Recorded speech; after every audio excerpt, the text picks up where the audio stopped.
Let it be done to me according to thy word. Do we seek illumination?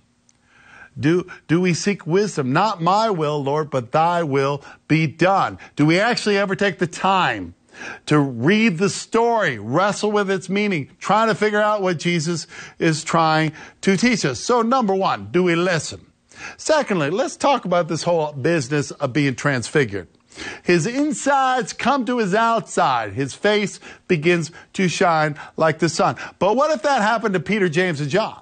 I mean, what would that have looked like? I mean, these were faithful men.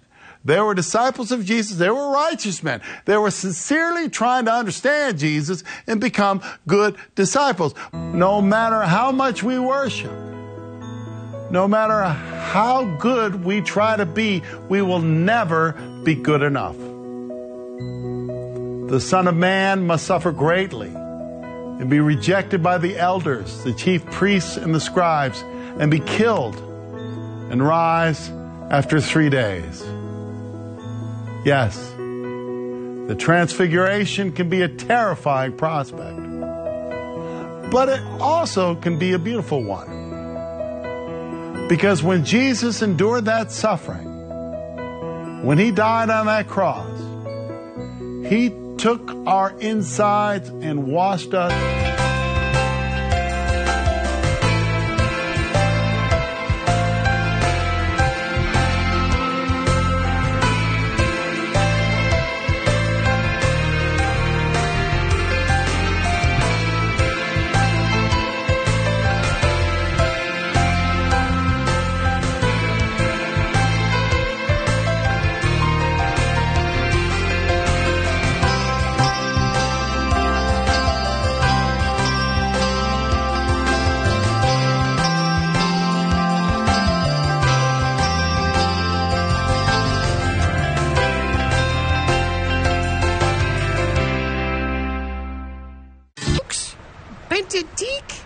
Bented tacos? Oh, I'll have to get back to you on that one. But here we are, standing on the doorstep of the New Testament, the New Covenant. Oh, Pierre and I couldn't be more excited. Could we, Pierre? You'd be more excited if you could get out of that infernal car seat? Yes, I know you long for freedom, Pierre, but isn't it better to free your mind to new theological insights? The New Covenant, your temporary confinement pales in comparison to the joys of answering life's deepest questions. The answers we find now in this testament we call new. You really have to go to the bathroom? Well, yes, that can constrain the mind from soaring to new heights.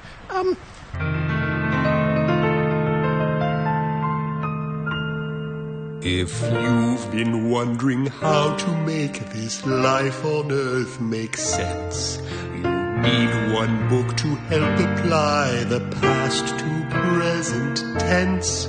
It answers all our questions, it fills in all the gaps.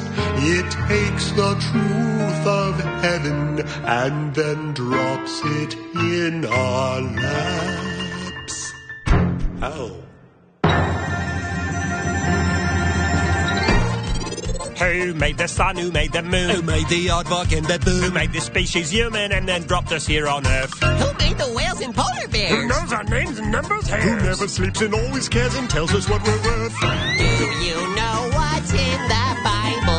Is it true? Is it reliable? Absolutely verifiable. Let's all take a look in the Bible. Did he say Bible? Are we alone out here in space? What are we doing in this place? Is there a God? And if there is, what difference does it make? How should we live? What should we do? And why should I be nice to you? Is there a way to know it's right? It was a big mistake. Oh, do you know what's in the Bible? Is the hubbub justifiable? I don't think your hair is pliable. What's that have to do with the Bible?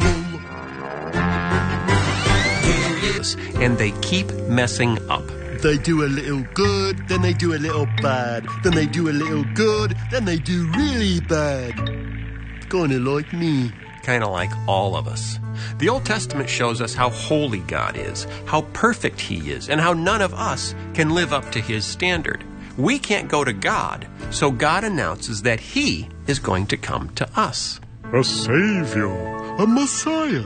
For unto us, Brother Louie, we already sang that. I just really liked that song. And then? That's where we left off. The Old Testament is like a story without an ending. It's like watching a movie and then right before the big exciting Wars between different groups also stop people from getting around. It wasn't safe. But even if you could travel, that didn't mean you could communicate because everyone spoke different languages.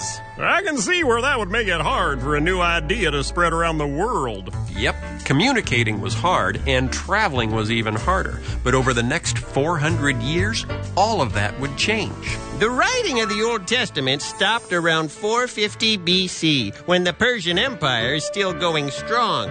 From history and archaeology, we know that 100 years later, a young man is born in Greece who will become the greatest military leader the world has ever seen. His name is Alexander.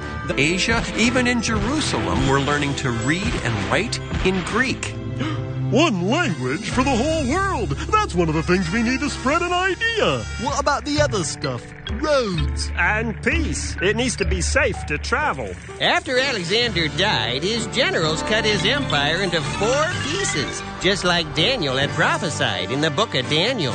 But then, over the next 200 years, those 4 kingdoms were gradually swallowed up by a new empire rising in Italy from the city of Rome. The Roman Empire. I've heard of that. That was big. It was the biggest empire the world had ever seen. And just as much as Alexander liked to conquer, Such a big empire, the Romans needed to be able to move soldiers around quickly to stop any trouble that might pop up. Because even more than roads, the Romans wanted peace. Peace. That's the last thing we need. Bingo. Bingo? I've got everything I need. Roads, peace, common language. Bingo.